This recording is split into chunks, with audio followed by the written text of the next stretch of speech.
ஆண்டவரும் இரட்சகருமாய் இயேசு கிறிஸ்துவின் நாமத்தில் கர்த்தருடைய வார்த்தை கேட்டுக்கொண்டிருக்கிற எல்லாருக்கும் வாழ்த்துக்களை தெரிவித்துக் கொள்கிறேன். வதனம் டிவிக்காக இயேசுவுடான நிகழ்ச்சிக்காக கர்த்தருக்கு ஸ்தோத்திரம். கர்த்தருடைய நாமம் உயர்த்தப்படுவதாக. இப்போது நம்முடைய தியானத்திற்கு என்று ஒரு வசனத்தை நான் உங்களுக்காக வாசிக்கிறேன். பிரசங்கியின் புஸ்தகம் 7ஆம் அதிகாரத்தில் 13ஆம் வசனத்தில் நாம் கவனிக்கிறோம். சாலமோன் ஒரு வார்த்தை விதமாய் சொல்கிறார். பிரசங்கியின் புஸ்தகம் 7ஆம் அதிகாரம் 13ஆம் வசனம், தேவனுடைய செயலை கவனித்து பார். இந்த வார்த்தையை நாம் மையமாக வைத்து நாம் தொடர்ச்சியாக தியானிக்க இருக்கிறோம். கர்த்தர் நம்மோடு கூட பேசுவாராக. நம்முடைய ஆண்டவர் அவர் செயல்களிலே எப்படிப்பட்ட ஆச்சரியம் நிறைந்தவர் என்பதை வேதத்தை நாம் கவனிக்க முடியும். எரேமியா தீர்க்கன் சொல்லும்போது சொல்கிறார், ஆண்டவர் யோசனையில் பெரியவர், செயல்களிலே வல்லவர் என்று எரேமியா தீர்க்கன் 32ஆம் அதிகாரம் 19ஆம் வசனத்தில் சொல்லுகிறார். ஏசாயா சொல்லும்போது சொல்லுகிறார், அவர் ஆலோசனையில் ஆச்சரியமானவர், செயல்களிலே மகத்துவம் நிறைந்தவர். நாம் ஆராதிக்கிற நம்முடைய ஆண்டவராய் இயேசு, நம்முடைய தேவனாகிய கர்த்தர், அவர் செயல்களில் எவ்வளவு வல்லமையானவராய் இருக்கிறார், அவர் செயல்களில் எவ்வளவு மகத்துவமானவராய் இருக்கிறார், அவருடைய செயல்கள் எல்லாம் எவ்வளவு அதிசயமானவைகள், தியானித்து பேசக்கூடியவர்கள் என்பதை நாம் தொடர்ச்சியாக நாம் தியானிக்க இருக்கிறோம். கர்த்தர் நம்மோடு நிச்சயம் பேசுவாராக. நாம் வாசித்த வசனத்தில் சாலமோன் சொல்கிறார், தேவனுடைய செயலை கவனித்து பார். ஆண்டவருடைய செயல் நம்முடைய வாழ்க்கையிலே சில நேரங்களில் நம்மால் ஏற்றுக்கொள்ள முடியாதது போல் இருக்கலாம். ஆண்டவருடைய செயல் சில நம்முடைய வாழ்க்கையில விளங்கிக் கொள்ள முடியாமல் கூட இருக்கலாம். சில நேரம் அது வேதனையாக கூட இருக்கலாம். ஆனால் அவை அனைத்திலும் தேவன் நல்லவராகவே இருக்கிறார் என்பதை நாம் நமக்குள் தெளிவுபடுத்திக் கொள்ள வேண்டும். அப்படிப்பட்ட ஒரு தெளிவு தேவன் இன்று நமக்கு தர வல்லவராக இருக்கிறார். அதற்கு உதாரணமாக வேதத்திலிருந்து ஒரே ஒரு சம்பவத்தை மட்டும் வாசித்து நாம் தியானிக்க போகிறோம். லூக்கா சுவிசேஷம் 19ஆம் அதிகாரத்தில் நாம் ஒரு சம்பவத்தை வாசிக்கிறோம். ஆண்டவர் இயேசு எரிகோவில் பிரவேசித்து அதன் வழியாய் போகும்போது அங்கு ஒரு மனிதன் இருக்கிறான். அந்த மனிதன் பெயர் சகேவு என்று சொல்லப்பட்டிருக்கிறது. அவன் ஆயக்காரருக்கு தலைவனும் ஐஸ்வர்யவானுமாய் இருந்த ஒரு மனிதன் என்று சொல்லப்பட்டிருக்கிறது. ரொம்ப எளிமையாக சொல்ல வேண்டும் என்று சொன்னால், பதவி, பணம் இவை இரண்டையும் உடைய ஒரு மனிதனாக இருந்தான். அவன் ஊருக்கு, அவன் இருக்கும் இடத்திற்கு ஆண்டவராய் இயேசு கிறிஸ்து ஒரு நாள் போனார். ஜனங்கள் எல்லாரும் கூட்டமாய் வந்து நிற்கிறார்கள்.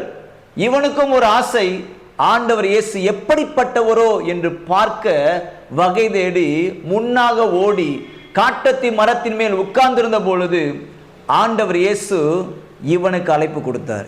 வசனம் சொல்கிறது, லூக்கா சுவிசேஷம் 19ஆம் அதிகாரத்தில் கவனிக்கிறோம். 5ஆம் வசனம், அந்த இடத்தில் இயேசு வந்த பொழுது அவன் அண்ணாந்து பார்த்து அவனை கண்டு, சகைவே, நீ சீக்கிரமா இறங்கி வா, இன்றைக்கு நான் உன் வீட்டில் தங்க வேண்டும் என்றார். அவனும் சந்தோஷத்தோடு சீக்கிரமாக இறங்கி ஆண்டவரை தன் வீட்டுக்கு அழைத்து கொண்டு போகிறான் என்று ஒரு சம்பவத்தை நாம் வாசிக்கிறோம். இந்த இடத்தில் சந்தோஷமா இருந்த ஒரு நபர் யார் என்று சொன்னால் சகேவு மட்டும்தான். ஏன் என்று சொன்னால் அதற்கு கீழுள்ள வசனத்தை நாம் வாசிக்கிறோம். வசனம் சொல்கிறது, 7ஆம் வசனம், அதை கண்ட யாவரும் இவர் பாவியான மனுஷனிடத்தில் தங்கும்படி போனார் என்று முறுமுறுத்தார்கள் என்று வேதம் சொல்கிறது. ஏன் அந்த முறுமுறுப்பு வந்தது?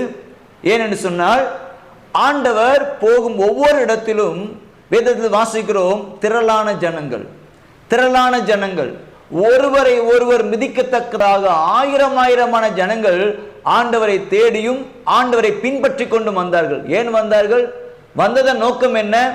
அவர் நம்மோடு கிருபை உள்ள வார்த்தைகளை பேசுவார் என்று நம்பி. ஏன் வந்தார்கள்? ஏதாவது நமக்கு ஒரு அற்புதத்தை நிச்சயம் செய்வார் என்று விசுவாசத்தோடு கூட அவர்கள் வந்தார்கள். தேனீக்கள் எப்படி தேன் கூட்டை சுற்றி இருக்கிறது, அது போல ஒரு மக்கள் கூட்டம் எப்போதும் ஆண்டு சுற்றி இருந்தார்கள். இவர்கள் எல்லாம் அவருடைய வாயிலிருந்து புறப்படும் வார்த்தையை கேட்கவும் அவருடைய கரங்களால் செய்யப்படும் அற்புதங்களை பெற்றுக்கொள்ள தான் வந்தார்கள். இந்த பட்டணத்திலும் அப்படிதான் ஜனங்கள் கூட்டமாக வந்து நின்றார்கள். ஆனால் ஆண்டவர் ஒரு வார்த்தை கூட பேசவில்லை. ஜனங்களுக்கு ஆண்டவர் ஏன் இப்படி செய்தார்னு சொல்லி விளங்கிக் கொள்ள முடியவில்லை. ஒரு விதத்தில் பார்க்கும்போது அன்றைக்கு வந்த ஜனங்கள் ஆண்டவர் அவன் வீட்டுக்கு போயிட்டார் என்று சொல்லி வேதனையோடு தான் வீட்டுக்கு போயிருப்பார்கள். நடந்த என்ன தெரியுமா? அன்று இரவு நடந்தது என்ன? சகேவு வீட்டுக்கு போன உடனே சொல்றான், ஆண்டவர் ஒரு காரியத்தை செய்கிறார். இந்த இடத்துல நாம் ஒரு காரியத்தை மட்டும் மனதில் நன்கு புரிந்து கொள்ள வேண்டும். ஆண்டவருடைய வல்லமை, எந்த மனிதனையும் மாற்றுவதற்கு போதுமானதாக இருக்கிறது. அதே சமயம் ஆண்டவர் எந்த மனிதனுக்கும் ஏமாற்றம் கொடுக்காத இரக்கமான தன்மை உடையவராக இருக்கார் என்பதை நாம் புரிந்து கொள்ள வேண்டும். இங்க சொல்லப்பட்டிருக்கிறது, ரொம்ப அழகா சொல்லப்பட்டிருக்கிறது. சகைவு சொல்கிறார், 8ஆம் வசனம் சொல்கிறார், சகைவு நின்று கர்த்தரை நோக்கி, ஆண்டவரே, நான் யாரிடமாவது அநியாயமா வாங்கியிருந்தால் அது நாளத்தனை நான் திரும்ப கொடுக்கிறேன் ஆண்டவரே. அதுக்கு முன்பு இன்னொரு வார்த்தையும் சொல்கிறார், ஆண்டவரே, என் ஆஸ்தியில பாதியை நான் ஏழைகளுக்கு நான் கொடுக்கிறேன் என்று அவன் ஆண்டவருக்கு முன்பதாக சொல்கிறான். இந்த சம்பவத்தை நாம் மனதில் வைக்க வேண்டிய வார்த்தை நான் மறுபடியும் சொல்கிறேன். இவர் எவரையும் மாற்ற வல்லமை உடையவர் என்பதையும், எவரையும் ஏமாற்றாத இரக்கத்தையும் உடையவர் என்பதையும் நாம் விளங்கிக் கொள்ள வேண்டும். வந்த ஜனங்களுக்கெல்லாம் ஒரு ஏமாற்றம் போல்தான் இருந்தது அன்று. ஆனால் அவர் ஏமாற்றவில்லை. அவர் ஏமாற்றும் அளவிற்கு இரக்கம் இல்லாதவர் அல்ல. ஆமென். ஆண்டவர் இரக்கம் உள்ளவர் என்பதை அதுக்கு அடுத்த நாள் பொழுது விடிந்த பொழுது எல்லாரும் புரிந்து கொண்டார்கள். நடந்தது என்ன? ஆண்டவருக்கு தெரியும். ஏன் சகை வீட்டுக்கு போனார்? இந்த அத்தனை மக்களும் சகைவினால் பாதிக்கப்பட்டிருக்கிறார்கள். இந்த அத்தனை மக்களும் சகைவினால் ஏமாற்றப்பட்டிருக்கிறார்கள். ஆகவே சகைவை போய் சந்திக்கும் பொழுது அத்தனை பேருக்கும் நன்மை உண்டாகும் என்பது ஆண்டவருக்கு தெரிந்ததினாலே தான் ஆண்டவர் முதலாவது சகை வீட்டுக்கு போனார். ஆகவே மறுபடியும் சொல்கிறேன், எவரையும் மாற்ற வல்லமை உடையவர் நம்முடைய ஆண்டவர். எப்போதுமே அவன் பறிக்கிறவன் தான், பறித்து கொண்டே இருக்கிறவன், ஏமாற்றிக் கொண்டே இருக்கிறவன். ஆனால் அவனை ஆண்டவர் 4 மடங்கு கொடுக்கிறவனை கர்த்தர் மாற்றினார். ஆண்டவரே, நான் யார்கிட்ட அநியாயமா வாங்கியிருந்தேன், நான் நாளத்தனையா நான் திருப்பி கொடுக்கிறேன் என்று சொன்னார். தேவன் கொடுக்கும் மாற்றம் சாதாரணமானதல்ல. இன்னும் ஒன்றும் சொல்லுகிறான், ஆண்டவரே, என் ஆஸ்தியில பாதியை நான் ஏழைகளுக்கு எழுதி வைக்கிறேன் ஆண்டவரே, ஏழைகளுக்கு கொடுக்கிறேன் என்று அவன் சொல்லுகிறான். தேவன் கொடுத்த மாற்றத்தை பார்த்தீர்களா? எப்போதுமே பறித்து கொண்டிருந்தவன் அவன் யாரிடமெல்லாம் பறித்தானோ அவர்களுக்கு மட்டும் நான் திருப்பி கொடுக்கிறேன் என்று சொல்லவில்லை, அவன் வாங்காதவர்களுக்கும் திருப்பி கொடுக்கிறேன் என்று சொல்லும் அளவிற்கு கர்த்தர் அவனுடைய வாழ்க்கையில மாற்றத்தை கொடுத்தார். எல்லாருக்கும் புரியாமல் வீட்டுக்கு போனார்கள். மறுபடியும் சொல்லுகிறேன், அவர்கள் விடிய காலம் எழும்பும் போது அவரவருக்குரிய பங்கு அவர்கள் கிடைக்கும்படி தேவன் அற்புதமானவராக இருந்தார். ஆண்டவருக்கு மகிமை உண்டாவதாக. சில நேரம் நம்முடைய வாழ்க்கையில் கூட ஆண்டவருடைய செயலால் புரிந்து கொள்ள முடியாமல் நாம் கடினமான சூழ்நிலைக்குள் இருக்கலாம். என்னோட ஆண்டு ஒரு வார்த்தை கூட பேசவில்லையே, ஒரு காரியம் கூட எனக்கு செய்யவில்லை என்று நாம் வேதனைப்பட்டு கொண்டிருக்கலாம்.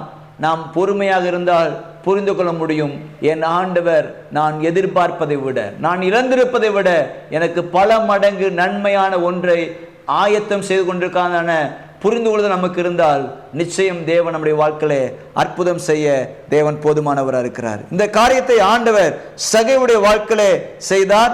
இங்கே நாம் கவனிக்கிறோம், சகைவுக்கு மட்டுமல்ல, அங்கு வந்த மக்களுக்கும் ஆண்டவர் அற்புதமான காரியத்தை ஆண்டவர் செய்து முடித்தார். நம்முடைய அனுதின அன்றாட வாழ்க்கையில் நாம் எத்தனை எதிர்பார்ப்போடு தேவ சமூகத்தில் இருக்கிறோம், அத்தனை எதிர்பார்ப்புகளுக்கும் தேவன் ஏமாற்றம் தராமல் அற்புதம் செய்ய தேவன் வல்லவராக இருக்கிறார். இறுதியாக ஒரு காரியத்தை மட்டும் சுருக்கமாக சொல்லி முடிக்கிறேன்.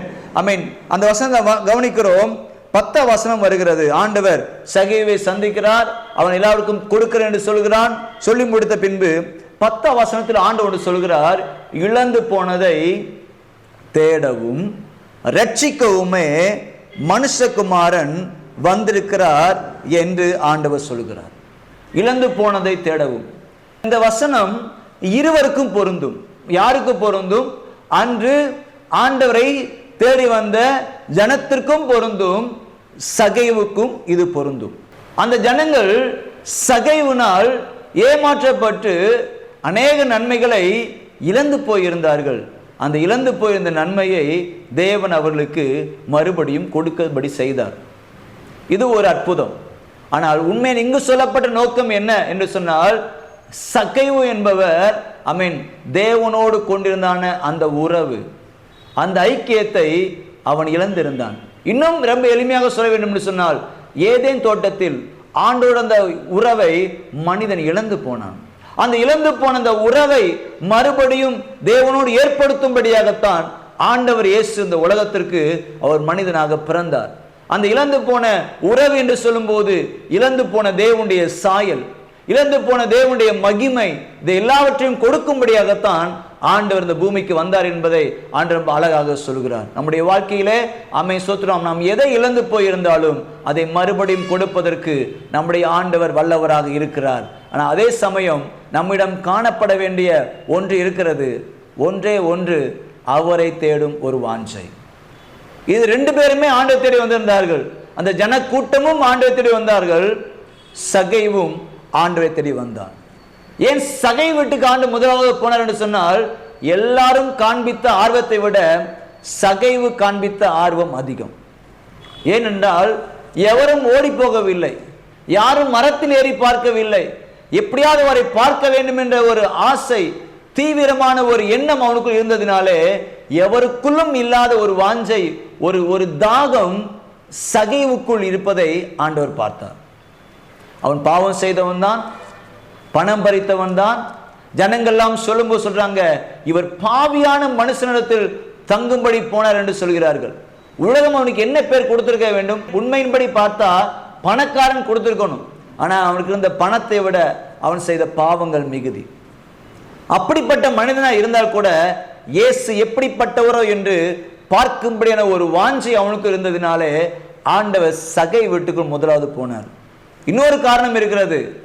ஸ்தோத்திரம், ஜனங்களின் தேவை என்பது ஆண்டவர் சந்தித்தது உலக பிரகாரமான ஒன்று, பணம் என்பது. ஆனா சகைவின் தேவை என்ன தெரியுமா? ஆவிக்குரிய தேவை அவனுக்கு தேவையா இருந்தது. ஆகவே ஆண்டவர் ஆவிக்குரிய தேவையை முதலாவது சந்திக்கிறவராகவும் சரீர தேவையை இரண்டாவது சந்திக்கிறவராக இருக்கும்படியாகத்தான் ஆண்டவர் சகை வீட்டுக்கு முதலாவது போய் அவனை ஆண்டவர் தொட்டார். ஆகவே இந்த நேரத்திலும் இந்த தியானத்திலும் மனதில் கொள்ள வேண்டிய ஒரே ஒரு காரியம், மறுபடியும் சொல்லுகிறேன், நம்முடைய ஆண்டவர் எவரையும் மாற்றும் வல்லமை உடையவராக இருக்கிறார். அதே சமயம் அவை தேடும் எவரையும் ஏமாற்றாத இரக்கமுள்ள தேவனாக இருக்கிறார்.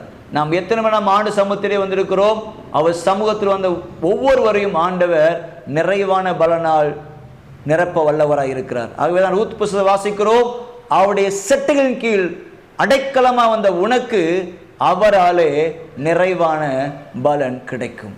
நாம் ஆண்டவரை எப்போதெல்லாம் தேடுகிறோம் அப்போது ஏதோ ஒன்றை கொடுத்து நம்மை சமாளித்து அனுப்புகிறவர் அல்ல. நமக்கு தேவையான நிறைவான பலனை கொடுக்க தேவன் வல்லவராக இருக்கிறார். அது யார் கொடுப்பாராம்? வேதம் சொல்வது, அவராலே நிறைவான பலன் உண்டாகும். ஆண்டவருக்கு மகிமை உண்டாவதாக.